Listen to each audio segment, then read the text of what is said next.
Hello friends, आपका मेरे channel में स्वागत है। तो दोस्तों, आज हम द रिवोल्ट ऑफ 1857 यानी 1857 की क्रांति के बारे में बात करेंगे। तो चलिए वीडियो स्टार्ट करते हैं। प्रारंभिक विद्रोह के सामान्य कारण जैसे सहायक संधि प्रणाली, वेजली ने भारतीय राज्यों को अंग्रेजी राजनीतिक परिधि में लाने के लिए सहायक संधि प्रणाली का प्रयोग किया। इस प्रणाली ने भारत में अंग्रेजी साम्राज्य के प्रसार में विशेष भूमिका निभाई और उन्हें भारत का एक विस्तृत क्षेत्र हाथ लगा। इस कारण भारतीय राज्य अपनी स्वतंत्रता खो बैठे। दूसरा, गोद प्रथा की समाप्ति।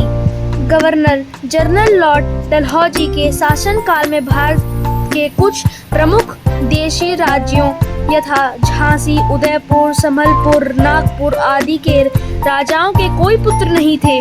प्राचीन भारतीय राजव्यवस्था के प्रावधानों के तहत योग्य उत्तराधिकारी के चयन के लिए ये राजा अपने मनोनुकूल किसी बच्चे को गोद ले सकते थे, परंतु डलहौजी ने गोद लेने की इस प्रथा को अमान्य घोषित कर इन देशी राज्यों को कंपनी के शासनाधिकार में ले लिया। कंपनी द्वारा शुरू की गई इस नई नीति से सभी राजा असंतुष्ट थे और वे किसी ऐसे अवसर की तलाश में थे जब पुनः अंग्रेजों को दबाकर अपनी रियासत पर अधिकार जमा सके। अवध के साथ विश्वासघात।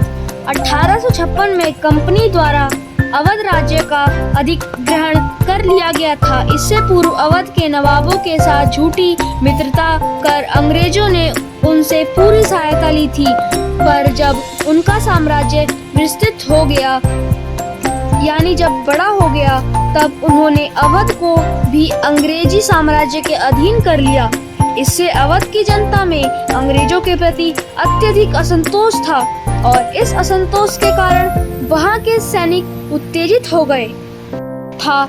बहादुर शाह का अपमान। मुगल साम्राज्य के शासक बहादुर शाह का भी डलहौजी ने घोर अपमान किया। बहादुर शाह को लाल किला खाली करने का आदेश मिला। सिक्कों से उसका नाम हटाया गया और उसके पुत्र कोयाश को अंग्रेजों द्वारा राजकुमार घोषित कर दिया गया, जबकि बहादुर शाह का ज्येष्ठ पुत्र मिर्जा जवाब बख्श वास्तविक उत्तराधिकारी था। अंग्रेजी शासन के इस कृत्य से राज परिवार और जनसाधारण दोनों में रोष था।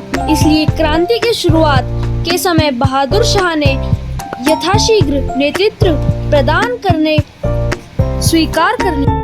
पांचवा, दत्तक प्रथा की समाप्ति।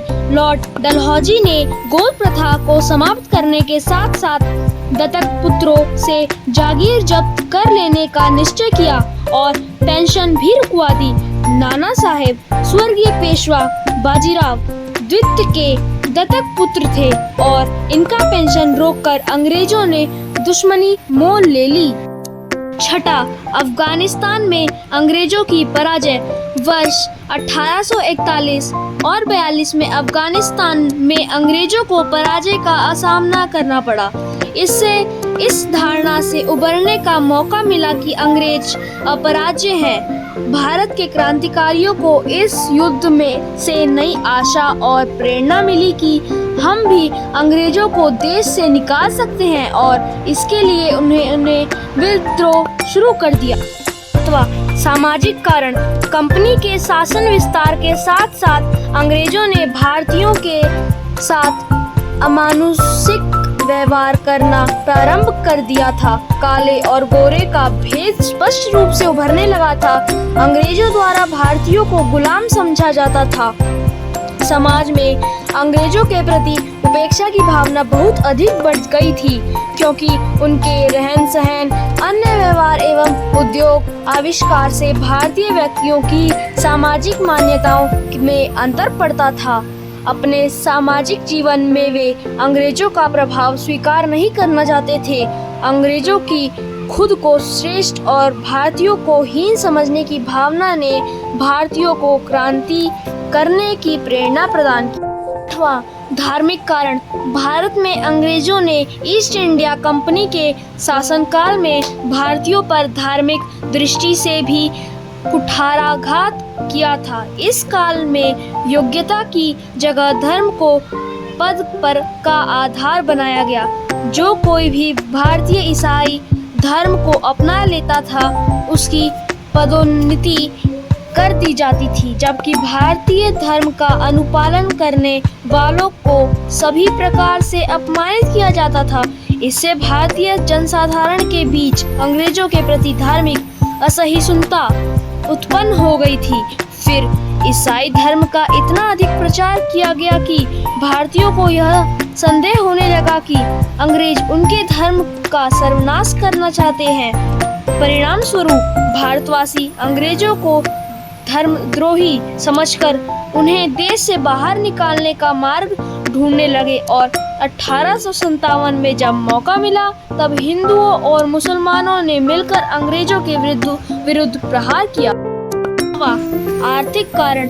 ईस्ट इंडिया कंपनी ने भारत के उद्योग धंधों को नष्ट कर दिया था तथा श्रमिकों से बलपूर्वक अधिक से अधिक श्रम कराकर उन्हें कम पारिश्रमिक देना प्रारंभ किया। इसके अतिरिक्त अकाल, सूखा और बाढ़ की स्थिति में भारतीयों की किसी भी प्रकार की सहायता नहीं की जाती थी और उन्हें अपने हाल पर मरने के लिए छोड़ दिया जाता था। निम्न वर्गीय कृषकों तथा मजदूरों की स्थिति तो दयनीय थी ही, राजाओं और नवाबों तक की आर्थिक स्थिति बदहाल थी। भारत से प्राप्त खनिज संसाधनों और सस्ते श्रम के बल पर अंग्रेजों ने अपने उद्योग धंधों को विकास के चरम पर पहुंचा दिया, जबकि दूसरी ओर भारत में किसी नए उद्योग की स्थापना की बात तो दूर, छोटे छोटे कुटीर उद्योगों को भी समाप्त कर दिया गया। इससे भारत के प्रत्येक वर्ग में अंग्रेजों के प्रति अविश्वास की भावना उत्पन्न हुई और वे व्यापक विद्रोह के सूत्रधार बन गए। 1857 से पूर्व कई महत्वपूर्ण विद्रोह हुए, जैसे चेरो विद्रोह, फकीर विद्रोह, कूका विद्रोह, सावंतवादी विद्रोह, वेलोर का सिपाही विद्रोह, बरेली का विद्रोह, विशाखापट्टनम के विद्रोह, संभलपुर का विद्रोह, बुंदेला विद्रोह आदि। यहाँ पर हमारी वीडियो खत्म होती है। अगर आपको हमारी वीडियो पसंद आए तो इसे लाइक कीजिए, सब्सक्राइब कीजिए और उसी के बगल में बेल आइकन है उसे भी प्रेस कर दीजिए। तो हम मिलते हैं अगली वीडियो में, तब तक के लिए बाय बाय।